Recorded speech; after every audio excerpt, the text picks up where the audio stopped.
প্রিয় বন্ধুরা আমার, একজন বাঙালি ইউটিউব চ্যানেলে আপনাদেরকে সাদর আমন্ত্রণ। বন্ধুগণ, আজকে যে বিষয়ে আপনাদেরকে একটা ভিডিও উপহার দিতে যাচ্ছি, তার শিরোনাম রাখব বর্তমানে দেশে যে অবস্থা দেখা দিচ্ছে তারই একটা ভাবমূর্তি কনসেপ্ট শিরোনামের মধ্য দিয়ে আমি তুলে ধরব এবং তাকেই ভিত্তি করে আলোচনাটাকে এগিয়ে নেব। তার আগে বন্ধুদের কাছে আমার সবিনয় অনুরোধ, আমার চ্যানেলটিতে আপনারা সাবস্ক্রাইব করবেন এবং সাবস্ক্রাইব করার পর লাইক এবং শেয়ার করে সবার কাছে পৌঁছে দেবেন। মন্তব্য করবেন, আমাদের প্রতিটি মন্তব্যের জবাব আমাদের সাধ্যমতো আমি দেওয়ার চেষ্টা করব। তো আসুন বন্ধুগণ, এখন আমরা আমাদের মূল বক্তব্য শুরু করছি। আজকের শিরোনাম প্রসঙ্গ বাংলাদেশ সব ক্ষেত্রে অবক্ষয়। বন্ধুগণ, আপনারা অবগত আছেন 2024 সালের 5ই আগস্ট আওয়ামী লীগ সরকারের পতন হয় এবং শেখ হাসিনা দেশ ত্যাগ করেন। তো যারা এই আন্দোলন করেছিলেন শেখ হাসিনাকে পতন ঘটানোর জন্যে, তারা জনগণকে বলেছিলেন যে বাংলাদেশের জনগণকে ভালো কিছু দেওয়া হবে, যেটা শেখ হাসিনা দিতে পারেননি। তো শেখ হাসিনার 15 বছরের যে শাসনকাল, সেই শাসনকালে আমরা দেখতে পেয়েছি বাংলাদেশের একটা উন্নয়ন, চলমান উন্নয়ন, যে উন্নয়ন বাংলাদেশকে উন্নয়নশীল দেশের কাতারে সামিল করেছিল এবং আন্তর্জাতিক ক্ষেত্রে বাংলাদেশের খুব ভালো একটা ভাবমূর্তি গড়ে উঠেছিল। এখন কথা হচ্ছে, শেখ হাসিনার আমলে আমরা যে পদ্মা সেতু পেয়েছি, এদিকে উত্তরবঙ্গ, দক্ষিণবঙ্গ এবং পূর্ব দিকের যে পদ্মা পার হলে ঢাকা থেকে আরম্ভ করে ওই দিকের যে জেলাগুলো, নোয়াখালী, কুমিল্লা, এই সমস্ত চিটাগাং, এই সমস্ত জেলাগুলোর সঙ্গে যোগাযোগ, এটা উন্নয়নের একটা বড় ক্ষেত্র এই সেতুটার মধ্য দিয়ে রচিত হয়েছিল। তারপরে বাংলাদেশের যে সমস্ত রাস্তাঘাট, ইন্ডাস্ট্রি সেক্টরে যে উন্নয়ন ঘটেছে তা চোখে পড়ার মতো ছিল। তো শেখ হাসিনাকে বাংলাদেশের ক্ষমতা থেকে বিতাড়নের পর বাংলাদেশের জনগণ এই 2 বছরের ঊর্ধ্বকাল সময়ে কি পেয়েছে সেটা সম্পর্কে আমরা আলোচনা করব এবং আমার দর্শক শ্রোতাদের কাছে আমি জিজ্ঞেস করব, বাংলাদেশের জনগণের কাছে আমি জিজ্ঞেস করব যে ছাত্ররা জুলাই আন্দোলন করেছিল তাদেরকে আপনারা অখণ্ডভাবে সমর্থন দিয়েছিলেন। তাদের আন্দোলনের মুখ্য বিষয় ছিল বৈষম্য বিরোধী আন্দোলন। পরবর্তীতে সেটা জঙ্গি আন্দোলনে পরিণত হলো। তারপরে ইউনূস সাহেব আসলেন, ডক্টর ইউনূস। তিনি এসে বললেন ম্যাটিকুলাস ডিজাইনের মাধ্যমে এই আন্দোলন করা হয়েছে এবং রিসেট বোতামে চাপ দিয়ে বাংলাদেশ যেখানে ছিল 55 বছর আগে, সেখানে আবার তাকে নিয়ে যাওয়া হয়েছে। তো যাই হোক, ইউনূস সাহেবের রিসেট বোতামের চাপ এবং মেটিকুলার ডিজাইনের মধ্য দিয়ে তার যে 18 মাসের শাসনকাল, তার উপদেষ্টা পরিষদের অন্তর্বর্তীকালীন সরকারের, তার মধ্য দিয়ে বাংলাদেশের জনগণের কাছে, সমস্ত সাংবাদিক ভাইদের কাছে, বুদ্ধিজীবী মানুষের কাছে, সমস্ত রাজনৈতিক নেতা এবং সাধারণ জনগণ, কৃষক, শ্রমিক, মেহনতি মানুষের কাছে আমার প্রশ্ন, শেখ হাসিনাকে বিতাড়িত করে, আওয়ামী লীগকে বিতাড়িত করে আপনারা বাংলাদেশের জন্য কী এনেছেন এবং বাংলাদেশের জনগণের কাছে নতুন কি দিতে পেরেছেন, আমরা কি দেখতে পেয়েছি সেটা বলি। বাংলাদেশের শেখ হাসিনা যে উন্নয়ন করে গেছিলেন, এই যে আজকে 2 বছরের শাসন আমলে, তা সম্পূর্ণরূপে ধ্বংস হয়ে গেছে। ইউনূস সাহেবের সেই উপদেষ্টা, অন্তর্বর্তী সরকারের উপদেষ্টাদের আমলে আপনারা দেখতে পেয়েছেন আইন শৃঙ্খলা সম্পূর্ণরূপে ভেঙে পড়েছে। কী করেই বা থাকবে? কারণ এই ছাত্র আন্দোলনের নামে, বৈষম্য বিরোধী আন্দোলনের নামে থানাগুলো সমস্ত জ্বালিয়ে দেওয়া হয়েছে। লুটপাট, অস্ত্র, থানায় যে সমস্ত অস্ত্র নিয়ে পুলিশরা ডিউটি করতো সেই অস্ত্রগুলো লুটপাট করে নেওয়া হয়েছে।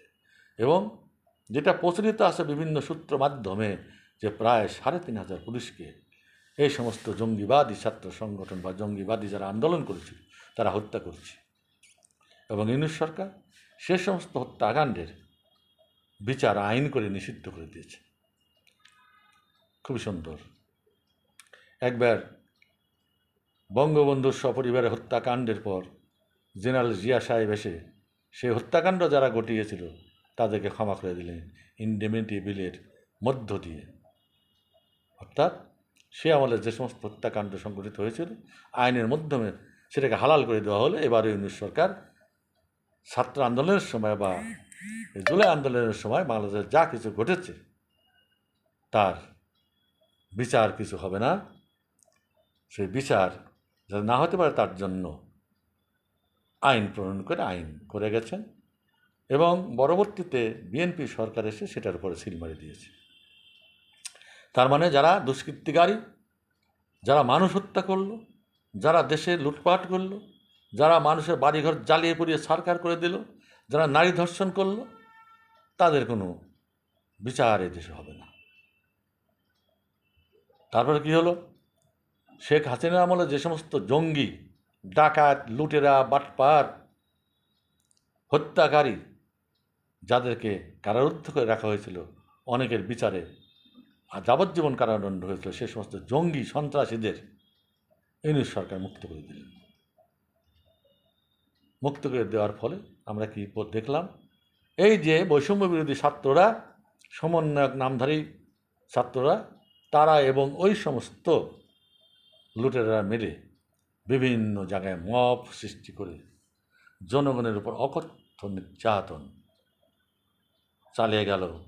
রাস্তায় পিটিয়ে মানুষকে হত্যা করা হলো। শিক্ষা প্রতিষ্ঠানগুলোতে ঢুকে যে সমস্ত শিক্ষকেরা শিক্ষাদান করত, যাদের চাকরি ছিল, তাদের চাকরি কেড়ে নেওয়া হলো। তাদেরকে জোর করিয়ে রিজাইনের ইস্তফাপত্রে স্বাক্ষর করে বের করে দেওয়া হলো। এবং ওই যে ছাত্র নামধারী যারা ছিল তাদের মধ্য থেকে লোকজনকে সেই সমস্ত আসনে বসিয়ে দেওয়া হলো। ঠিক প্রশাসনের সচিবালয়, সর্বোচ্চ প্রশাসনের হেডকোয়ার্টার, সেখানে একই কাণ্ড ঘটেছে। বহু লোককে চাকরি থেকে অপসারিত করে তাদের ইচ্ছা মতো লোকজনকে সেখানে বসানো হয়েছে। এবং এই যে শাসনতান্ত্রিক পদ্ধতি পরিবর্তন করে কী উপহার দেওয়া জনগণের কাছে? জামাতিকরণ করা হলো প্রশাসনকে জঙ্গিকরণ করা হলো। 1971 সালে সেই পরাজিত পাকিস্তানি বাহিনীকে বাংলাদেশে হালাল করে দেওয়া হলো। তাদের সঙ্গে বন্ধুত্বের চুক্তি করা হলো, বাণিজ্যের চুক্তি করা হলো, অস্ত্র আমদানি রপ্তানি চুক্তি করা হলো। দেশের উন্নয়নের ভার, বন্দরের ভার, তারপর লালমনিরহাটে এয়ারপোর্টের ভার তাদের উপর ছেড়ে দেওয়া হলো। এখন আমরা শুনতে পাই পাকিস্তানের সে পরাজিত শত্রুরা আজকে বাংলাদেশ আর্মির প্রশিক্ষণ দান করছে। এবং বাংলাদেশ আর্মির বড় বড় অফিসাররা পাকিস্তানে যে প্রশিক্ষণ দিচ্ছে। আর ওই যে হিজবুল তাহরিক পার্টির যে একজন জঙ্গি ছিল দেশে, যে মোস্তাফিজ আলম, যাকে ইউনূস সাহেব আমেরিকায় নিয়ে পরিচয় করে দিয়েছিলেন মাস্টার মাইন্ড বলে, তারা দেশের মধ্যে বিভিন্ন জায়গার থেকে, বিশেষ করে পাকিস্তান থেকে তেহরিকে তালেবান, তারপর জৈশে মোহাম্মদ, এই সমস্ত জঙ্গি সংগঠনগুলোকে নিয়ে এসে বাংলাদেশের মধ্যে বিশাল একটা অরাজকতা সৃষ্টি করছে। অর্থাৎ প্রশাসনকে সম্পূর্ণরূপে যে নিরপেক্ষ প্রশাসন ছিল, গণতান্ত্রিক প্রশাসন ছিল, সেটাকে ধ্বংস করে প্রশাসনকে একটা বিশেষ গোষ্ঠী অর্থাৎ জামাতে ইসলামের জামাতিকরণ করা হলো। সেখানে সবাইকে বসিয়ে দেওয়া হলো জামাতি স্টাইলে বাংলাদেশকে একটা তালেবানি রাষ্ট্রের দিকে নিয়ে যাওয়ার এবং তালেবানি শাসন এখানে কায়েম করার দিকে লক্ষ্য নিয়ে তারা এগিয়ে চলল। পরিণতিতে আজকে বাংলাদেশে আর কোনো আইনের শাসন নেই। বিচার ব্যবস্থা সম্পূর্ণরূপে ধ্বংস করে দেওয়া হয়েছে। বিচার অবস্থা এই প্রশাসনে যারা রয়েছেন, যে সরকার রয়েছেন, তাদের মতামত অনুসারে এখন অফিস আদালতগুলোতে কেসগুলোর রায় প্রদান করা হয়। যাকে খুশি তাকে বন্দি করে কারাগারে রাখা হয়, যাকে খুশি তাকে তিলে তিলে হত্যা করা হয়, যাকে খুশি তাকে রাস্তাঘাটে পিটিয়ে হত্যা করে বিচার নেই। এই বিচার না থাকার কারণে সম্পূর্ণরূপে অবক্ষয় ঘটেছে, যেটা তারা ধর্মীয় রাষ্ট্র প্রতিষ্ঠা করবে বলে যারা সবসময় জিকির দেয়, স্লোগান দেয়, ইসলামী দলগুলো, তাদের যে প্রতিষ্ঠান মাদ্রাসা, সেই মাদ্রাসাগুলো আজকে ধর্ষণের উর্বর ক্ষেত্র হিসাবে পরিচিতি লাভ করেছে। আমরা প্রতিদিন সকালে মোবাইল খুললেই বিভিন্ন গণমাধ্যমে ভেসে আসে যে অমুক মাদ্রাসায় শিশু বলাৎকার হয়েছে, অমুক জায়গায় নাবালিকা শিশু 4 বছর থেকে আরম্ভ করে 6 বছরের বাচ্চারা মেয়েদেরকে ধর্ষণ করে হত্যা করা হয়েছে। মাদ্রাসাগুলোতে শিশুদের ছাত্রদেরকে বলাৎকার করে যারা ধরা পড়ছে দেখা যাচ্ছে ওই মাদ্রাসা শিক্ষক। এদিকে যে সমস্ত নারী শিশুদের ধর্ষণ করা হয় এবং ধর্ষণ হত্যা করা হয়, সেসব ক্ষেত্রে যে সমস্ত কেসগুলোতে যে আসামিগণ ধরা পড়ছে দেখা যাচ্ছে তারা মসজিদের ইমাম কিংবা কোনো মাদ্রাসার শিক্ষক। আজকে এই যে মাদ্রাসা শিক্ষক এবং মসজিদের ইমাম যারা আজকে বাংলাদেশকে ইসলামী রাষ্ট্র প্রতিষ্ঠা করতে চাচ্ছে, শরিয়া আইন প্রতিষ্ঠা করতে যাচ্ছে, তাদের চরিত্র যদি জনগণের সামনে এরূপ আসে, তাহলে জনগণ এই যে ইয়াং জেনারেশন যারা আছে, যারা কিছুই এখনও বোঝে না, যাদের ভিতরে ম্যাচুরিটি আসে নাই, যারা এখনও সিটিজেন্স কাকে বলে একটা দেশের সেই জ্ঞানটুকু যাদের মধ্যে আসে না, তারা এই সমস্ত হুজুরদের এই অপকর্ম দেখে তারা এই সমস্ত অপকর্মে লিপ্ত হচ্ছে। বিভিন্ন জায়গায় দেখা যায় একটা শিশুকে, 8 বছরের একটা শিশুকে নানান রকম প্রলোভন দেখে কয়েকটা ছেলে, ইয়াং ছেলে, তাদের বয়স 18-19 বছর, এই পরশুদিনকে সোশ্যাল মিডিয়ায় সে ছবি ঘুরে বেড়াচ্ছে, তারা ধরা পড়েছে। এই বাচ্চাটিকে তারা ধর্ষণের পর ধর্ষণ করে মেরে ফেলেছে, হত্যা করেছে। অত্যন্ত অমানবিক একটা দেখলাম, একটা শিশুকে ধর্ষণ করে ধর্ষকরা পুকুরের পানিতে তাকে ছুঁড়ে ফেলল, সেখানে তার মৃত্যু ঘটল। অর্থাৎ বাংলাদেশ আজকে ধর্ষণ এবং শিশু বলাৎকারের উর্বর ক্ষেত্র হিসাবে আন্তর্জাতিকভাবে পরিচিতি লাভ করেছে এবং আরও বেশি করে করতে যাচ্ছে। বাংলাদেশ মানে আজকে ধর্ষণ বলাৎকারের দেশ। কারা করছে ধর্ষণ বলাৎকার? যারা ইসলামী শাসন প্রতিষ্ঠা করতে চায়, যারা বক্তৃতা বিবৃতি করে, ওয়াজ করে যারা জীবন ধারণ করে এবং জনগণ যাদের কথা শুনে তাদের দ্বারা পরিচালিত হয়, তারাই। ওই দিনকে একদম অত্যন্ত নাম করা একজন হুজুর, তাকে ওয়াজের মাঠে জনগণ প্রশ্ন করছে, হুজুর ওপেনলি, ভাই এই সমস্ত কথা অশ্লীল বলা যায় না, আমাদের মুখ দিয়ে বলতে লজ্জা লাগে আমাদের, কিন্তু কি করব, না বলে আজ পারছি না। জনগণকে আজকে ভাবতে হবে যে আমরা কোন দিকে যাচ্ছি, জাতি কোন দিকে এগিয়ে চলেছে। সেই জনগণ হুজুরকে জিজ্ঞাসা, হুজুর কার কার সঙ্গে সহবাস করা যাবে? খালা মানে মায়ের বোন, তার সঙ্গে কি সহবাস করা যাবে? হুজুর বলছেন খালা কেন, খালার মেয়ের সঙ্গে সহবাস করা যাবে। এবং তিনি পরান্তরে বুঝিয়ে দিচ্ছেন, বক্তৃতা দিচ্ছেন, মা সারা আর যত নারী সে প্রত্যেকের সঙ্গে সহবাস করা হালাল। কি সর্বনেশে কথা! এরা জাতিকে কোন দিকে নিয়ে যাচ্ছে? এখন এই যে বক্তৃতা দিচ্ছে তার হুজুরের মুখে শুনে, হুজুর তো আল্লাহর লোক, আল্লাহওয়ালা মানুষ, তিনি ধার্মিক লোক, তিনি যেটা বললেন তা সত্যি বললেন, তাহলে আমরা তো এইভাবে চালিয়ে যেতে পারি। এ সমাজ তো মানুষ তো এই শিক্ষাটা হুজুরদের কাছ থেকে গ্রহণ করছে।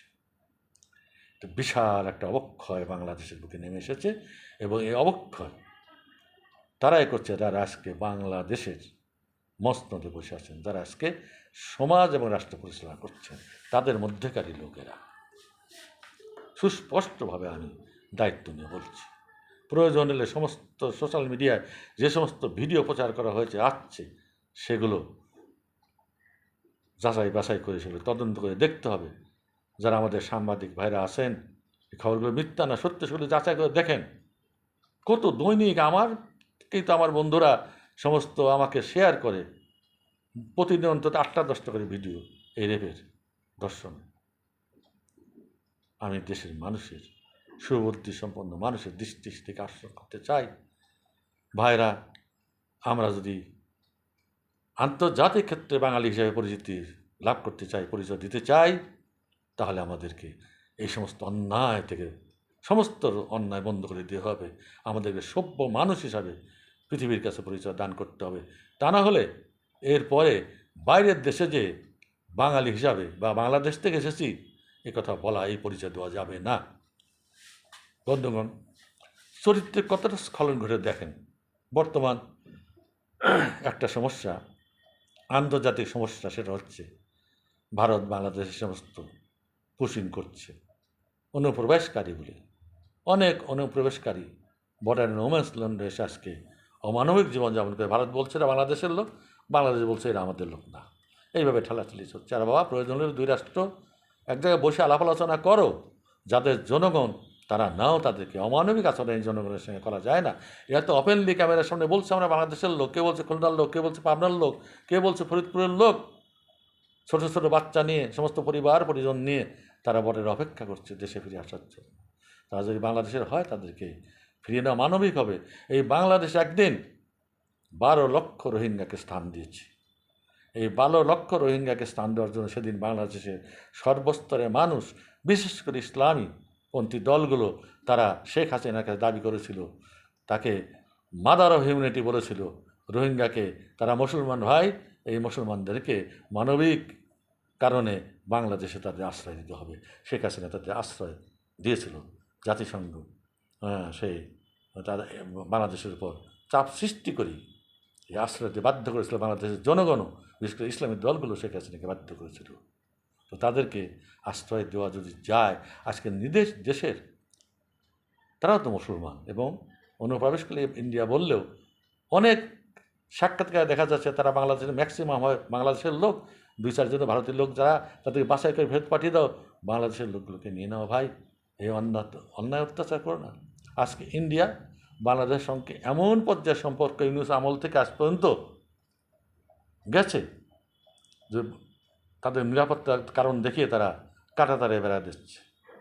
এই যে কাল না পরশুদিনকে খবরে দেখলাম, সে কাঁটাতারে বেড়া আমাদের বাংলাদেশের